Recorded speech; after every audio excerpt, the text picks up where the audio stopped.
My father was holding my acceptance letter when I walked into the kitchen that morning. Not reading it, just holding it, flat on the table in front of him, both hands pressed down on either side like he was pinning it there so it couldn't escape. He didn't look up when I came in. He just said, "Sit down, Joanna."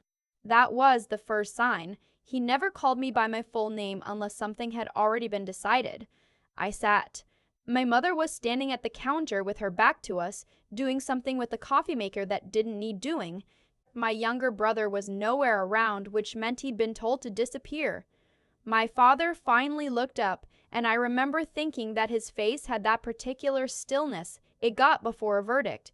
He'd been a federal judge for 19 years. I'd watched that face deliver decisions my entire childhood. I knew what it meant. "You applied to the Savannah College of Art and Design," he said. It wasn't a question. "Yes," I said. "Behind our backs." "I applied to 6 schools behind your backs," I said. SCAD was the only one that accepted me into the illustration program. The coffee maker beeped. My mother didn't move. My father looked at me for a long moment. Then he slid the letter across the table toward me, slowly, the way you'd return something that no longer belonged to you. "You will decline," he said. "You will reapply to pre-law programs this fall. You will follow the plan we have built for this family." And I remember exactly what I felt in that moment. Not fear, not even anger, just this deep, exhausted clarity. Like something had finally stopped pretending. "I'm not going to do that," I said. My mother turned around.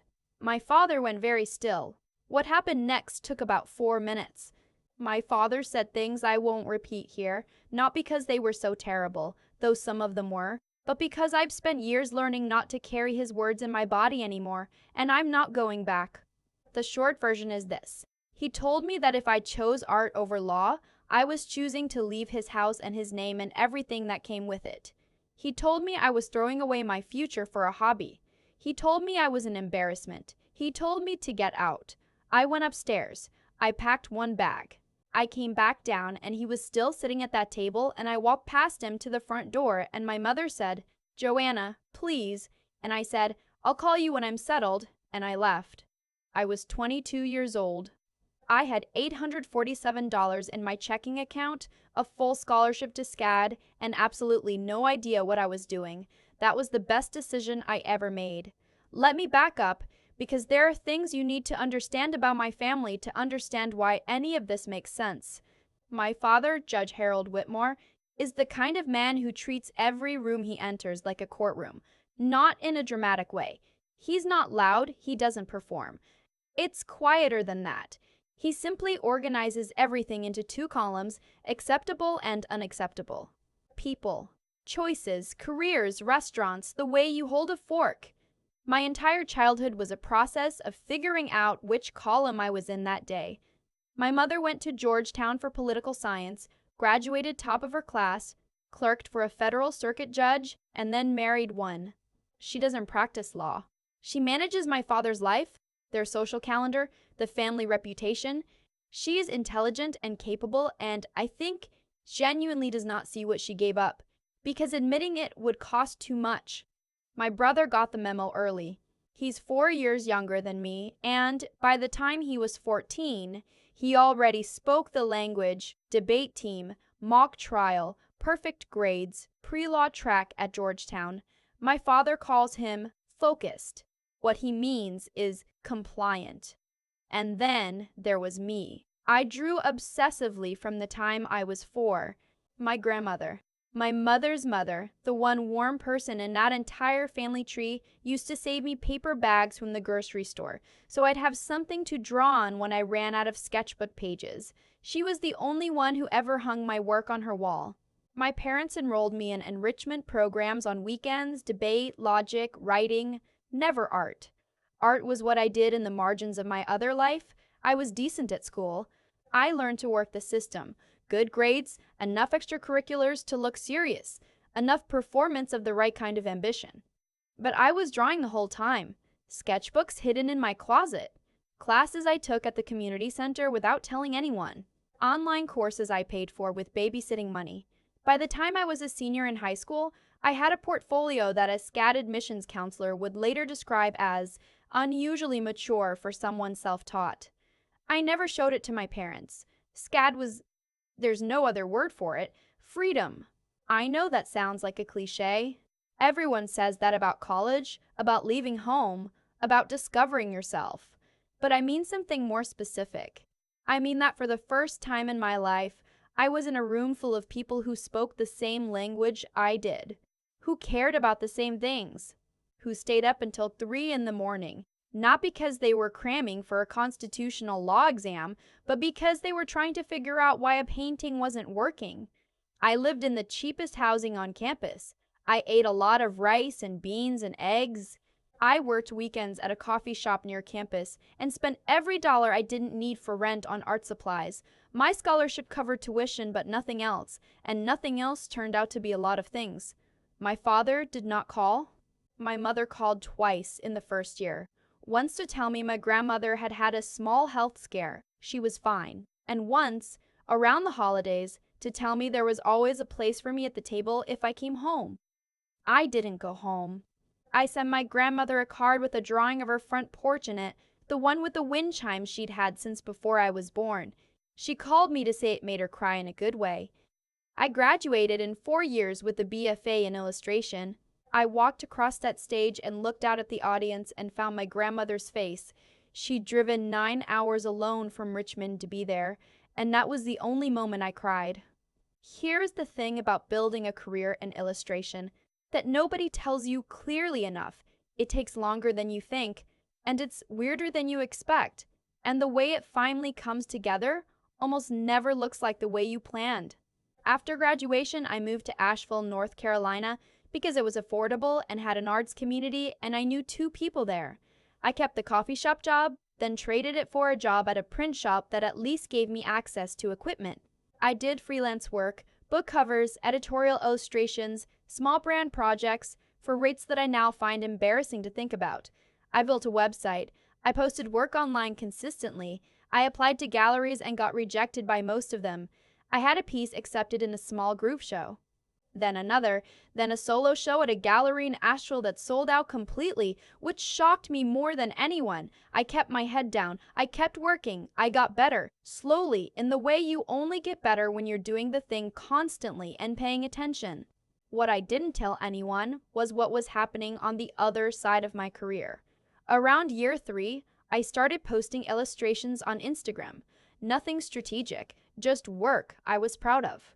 One series I did, large format ink drawings about memory and place, very personal, rooted in the landscape of the Virginia county where I grew up, picked up unexpected traction. An art director at a publishing house reached out about a book cover project. Then another, an editorial director at a national magazine. A licensing inquiry from a stationery company that turned out to be more substantial than I'd expected. By year 5, I was making a real living, not a lavish one, a real one. Paying my bills, saving a little, working exclusively on illustration.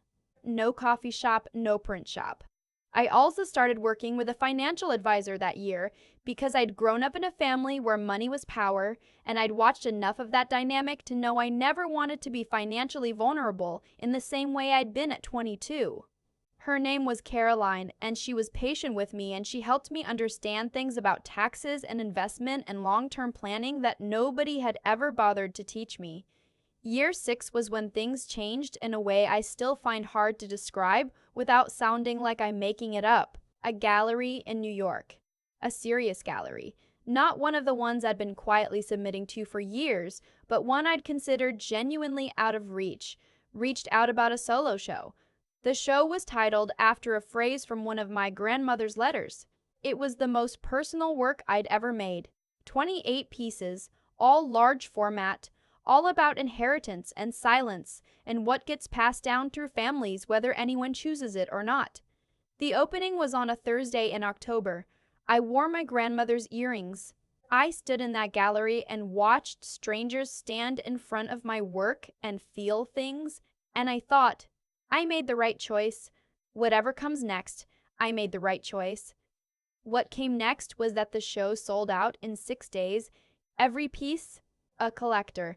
I later learned he was a tech executive from Seattle who collected American representational art, bought 12 pieces in a single acquisition. The gallery director called me the following Monday and used the phrase significant collector interest in a way that suggested I should probably call Caroline. I called Caroline. The total from the show after gallery commission was $1.4 million. I sat on my apartment floor for a while after she told me the final number. My apartment at that point was a nice one, not extravagant. I'd moved somewhere with natural light and enough space to have a real studio. I sat on the floor of that studio and looked at my work in progress pinned to the wall and thought about my father's face when he'd said the word embarrassment. And I felt something I can only describe as very, very quiet. Not vindicated, not triumphant, just quiet. Then I got up and called my grandmother. The thing nobody tells you about a sudden influx of money is how much mental space it takes up before you know what to do with it. Caroline and I spent 3 months planning carefully. Tax obligations first. A substantial portion set aside immediately, no exceptions. Then a diversified investment strategy. Then, because I'd been thinking about it for over a year and had already done the research, a property purchase. I bought a house in the Hudson Valley, not a mansion, not a compound. A 1920s farmhouse on 11 acres with a converted barn that became my studio. The kind of place where you can work for 12 hours straight and then walk outside into complete silence. I paid $1.1 million for it, which left me with significant reserves, which Caroline had opinions about, and I appreciated. I will say this. The moment I signed those papers, I thought about the comment someone had made in my father's house once, when I was maybe 15, that artists live and die broke. I thought about it, and then I moved on, because staying in that thought does nothing useful for anyone. I was 31 years old. I had a home I owned outright, a career I built entirely by myself, and a studio with light coming in from 3 sides. I didn't tell my family. My mother called in January of the following year. I almost didn't pick up. We had a fragile kind of contact by then.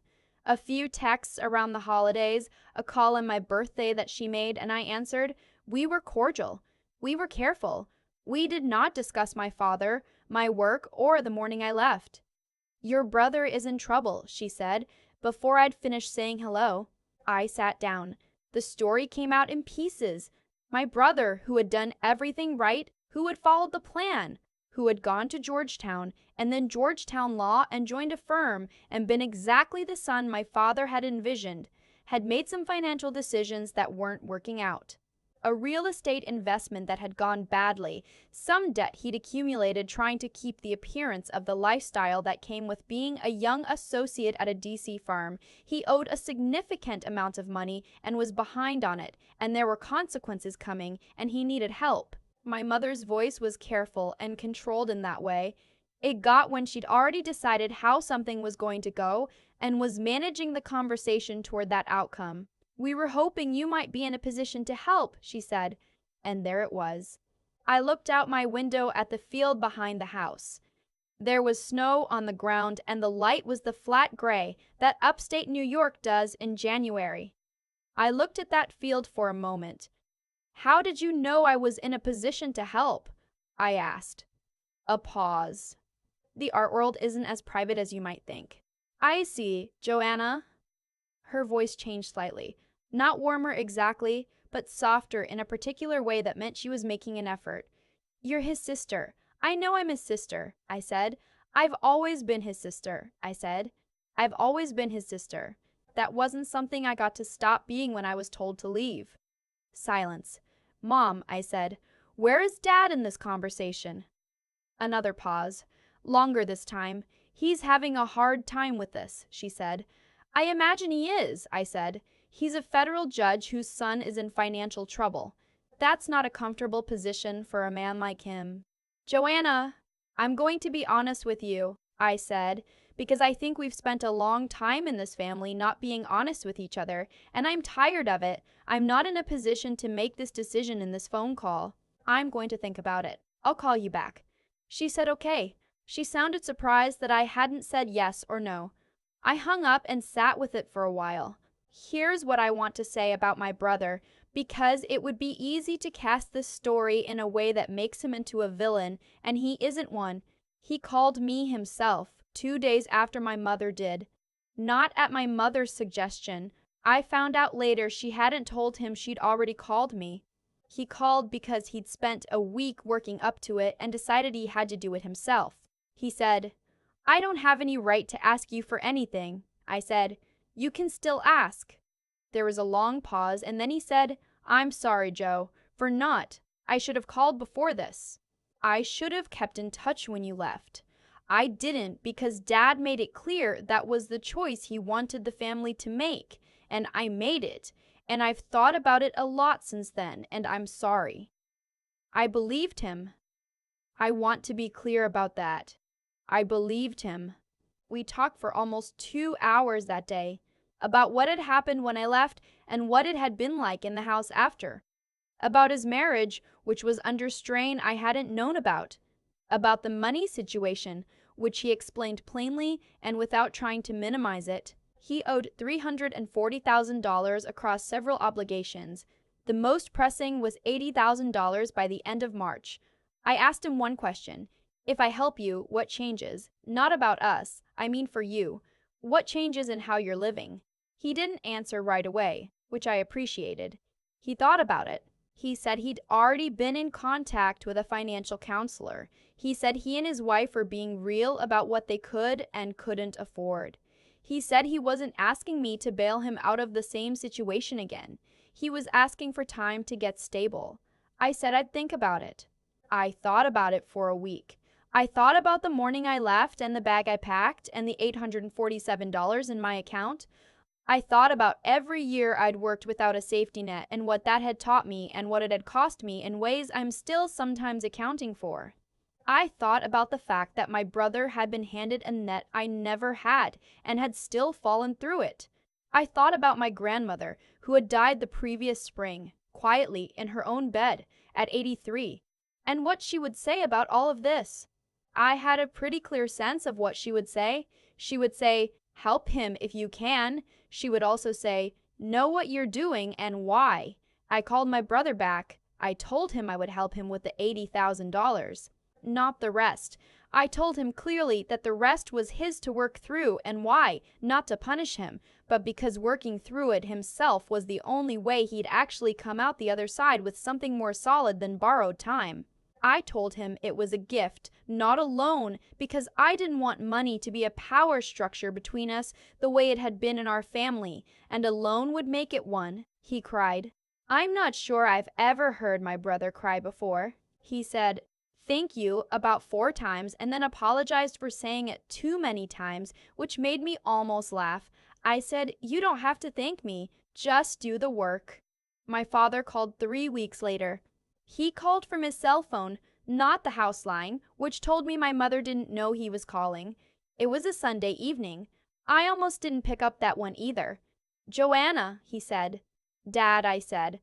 "I understand you helped your brother." "I did." Silence. I waited. "That was generous," he said finally. The word sounded like it cost him something. "It was what I wanted to do," I said. Another silence. I looked out at the barn. The lights were on inside because I'd been working earlier and forgotten to turn them off. "I hear you've done well," he said. "With the art." "I have." "I didn't." He stopped. "I didn't understand what you were capable of." I thought about a lot of things to say to that. I thought about 9 years of not understanding. I thought about the word embarrassment. I thought about my grandmother driving 9 hours alone to watch me graduate. "No," I said, "you didn't." He didn't say he was sorry. I didn't expect him to. Men like my father don't apologize in words. The call itself was as close as he knew how to get, and I understood that even if it wasn't enough. "Dad," I said, "I hope you're well. I mean that. But I'm not ready to have the kind of relationship where we pretend the last 9 years didn't happen. When I am, I'll reach out," he said. "Okay." I said goodbye. I hung up. I turned the barn lights off. There are people who want this kind of story to end with a reunion, with the father admitting he was wrong, with everyone sitting around a table, with forgiveness handed out like something that could be scheduled. I understand why. It's a satisfying shape. But here is what I actually have, and what I've found is more valuable than any reunion I could have scripted. I have 11 acres in the Hudson Valley and a studio with light coming in from 3 sides. I have a career that is entirely mine. Built from scratch, built from nothing, built from the same obsessive love for drawing that I had at 4 years old with a paper bag and a marker.